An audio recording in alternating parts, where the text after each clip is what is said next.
देखिए, विगत कई दिनों से हमारे मीडिया बंधुओं द्वारा अनुरोध किया जा रहा था कि कांवड़ के संबंध में गाज़ियाबाद पुलिस द्वारा जो भी व्यवस्थाएं की गई हैं उसके बारे में उन्हें एक ब्रीफिंग दे दी जाए। तो इस प्रेस कॉन्फ्रेंस का मुख्य उद्देश्य यही है कि पुलिस के स्तर से जो भी व्यवस्थाएं की गई हैं कांवड़ को सकुशल, सुरक्षित और सुविधाजनक तरीके से संपन्न कराने के लिए उसके बारे में ब्रीफ किया जाए। जो पुलिस की व्यवस्था का उद्देश्य है वो दो शब्दों में हम कह सकते हैं, सुरक्षित कांवड़ और सुविधाजनक कांवड़। सुरक्षित कांवड़ इस सेंस में कि कोई लॉ एंड ऑर्डर की प्रॉब्लम ना हो, कोई क्राइम का इशू ना आए, इस सेंस में ये सुरक्षित कांवड़ हमारा प्रयास होगा। सुविधाजनक इस सेंस में कि कांवड़ियों की सुविधा, यहाँ के स्थानीय नागरिकों की सुविधा, और चूँकि ये एनसीआर का क्षेत्र है जिससे बहुत सारे लोग बाहर से आते जाते हैं, उनके आने जाने वालों की सुविधा, इन दो पर्पज़ से किया गया है। अगर हम सबसे पहले सुविधा की बात करें तो कांवड़ियों की सुविधा के लिए कैंप लगाए जाते हैं जो जनमानस के लोग लगाते हैं, पब्लिक के लोग लगाते हैं। गत वर्ष करीब 150 कैंप लगे थे। अभी तक हमारे पास 192 से ज़्यादा एप्लीकेशंस आ चुकी हैं, जिसमें 133 से ज़्यादा मामलों में अनुमति दी जा चुकी है। अभी और भी प्रार्थना पत्र आ रहे होंगे। उद्देश्य ये है कि ज़्यादा से ज़्यादा कांवड़ शिविर लगाए जाएं जिससे कांवड़ियों को रहने की, ठहरने की, खाने पीने की न्यूनतम सुविधा हो।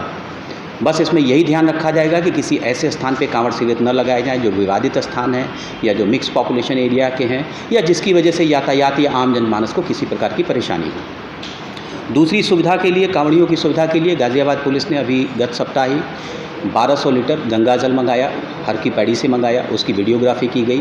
क्योंकि कांवड़ के दौरान ऐसा कई बार आता है कि विभिन्न कारणों से उनकी कांवड़ें खंडित हो जाती हैं।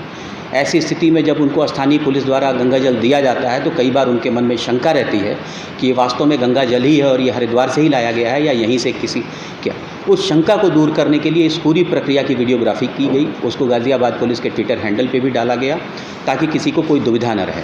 और गत वर्ष की तुलना में हमने जल की मात्रा भी ज़्यादा मंगाई है और हर थाने पे एक्स्ट्रा कांवड़ हम अरेंज करा रहे हैं और हर थाने पे एक्स्ट्रा जल की व्यवस्था की जा रही है। तीसरी सुविधा की बात करें, स्थानीय नागरिकों की, उनकी सुविधा, तो जो उनको असुविधा होती है वो मूलतः ट्रैफिक डाइवर्जन की वजह से होती है।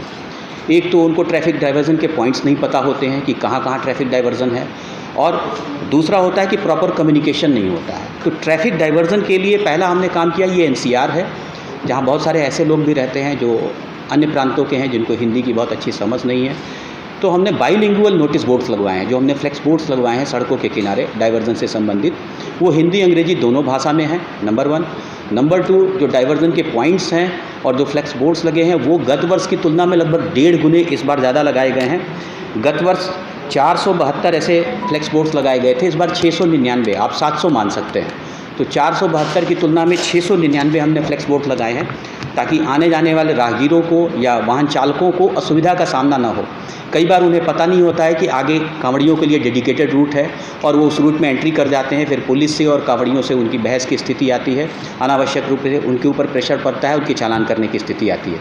तो जागरूकता ही सबसे अच्छा उपाय है, इसलिए करीब 699 स्थानों पर ऑलरेडी लगाए जा चुके हैं।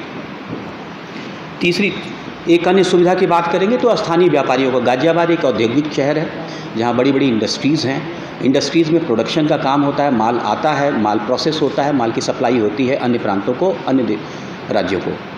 तो उनका भी काम बाधित न हो, उसके लिए इस बार एक सिंगल विंडो सिस्टम बनाया गया है जिसमें एडीसीपी यातायात को नोडल ऑफिसर बनाया गया है कि ऐसे सारे भारी वाहन, मध्यम वाहन जो इंडस्ट्री, कॉमर्स, व्यापारियों के हित में हो रहे होंगे या जो एसेंशियल सर्विसेज सप्लाई कर रहे होंगे जैसे गैस हो गया, राशन हो गया, इन सब चीज़ों की, उनके लिए एक सिंगल विंडो सिस्टम है। वो एडीसीपी ट्रैफिक के स्तर से पास निर्गत किए जा रहे हैं। गत वर्ष करीब 1101 पास निर्गत किए गए थे, अभी तक उसकी तुलना में 500 पास निर्गत किए जा चुके हैं। जैसे जैसे व्यापारियों से, उद्यमियों से या जनता के लोगों से एप्लीकेशन आएंगी, प्रोसेस करते करते हम उसको भी थ्रू कर देंगे। नेक्स्ट है महिलाओं की सुविधा की। जो हमारा दुधेश्वर नाथ मंदिर है, इसमें बड़ी संख्या में महिलाएं आती हैं। होता क्या है कि गर्भगृह में एक ही साथ महिला और पुरुष की दोनों की एंट्री होती है, तो इससे असुविधा का सामना करना पड़ता है। इस बार व्यवस्था हमने ये बनाई है कि महिलाओं की एंट्री और पुरुषों की एंट्री की टाइमिंग अलग अलग होगी। उदाहरण के तौर पे मैं इसको ऐसे एक्सप्लेन कर सकता हूँ, अगर मान लीजिए बाहर लाइन लगी हुई है और 10,000 पुरुष उस लाइन में खड़े हैं और महिलाओं की लाइन में 3,000 महिलाएं खड़ी हैं, तो फिर 10 मिनट के लिए पुरुषों के लिए वो विंडो खोली जाएगी और फिर उसके बाद 3 मिनट के लिए महिलाओं के लिए, फिर 10 मिनट के लिए पुरुषों के लिए विंडो खोली जाएगी, फिर 3 मिनट के लिए महिलाओं के लिए। यानी जिस अनुपात में भीड़ रहेगी उसी अनुपात में गर्भगृह में हम टाइमिंग के हिसाब से उनको अलाउ करेंगे, ताकि महिला पुरुष अलग अलग जाएं, उनको किसी प्रकार की असुविधा का सामना ना हो।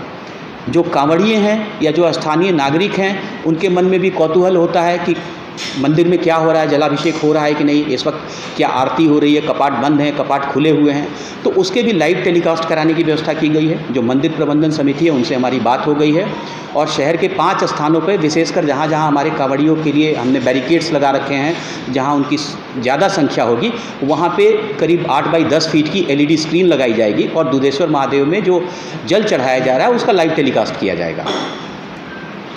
ये सुविधा वाली बात हो गई। अब हम आते हैं सुरक्षा की बात कि कांवड़ को हम कैसे सुरक्षित करेंगे।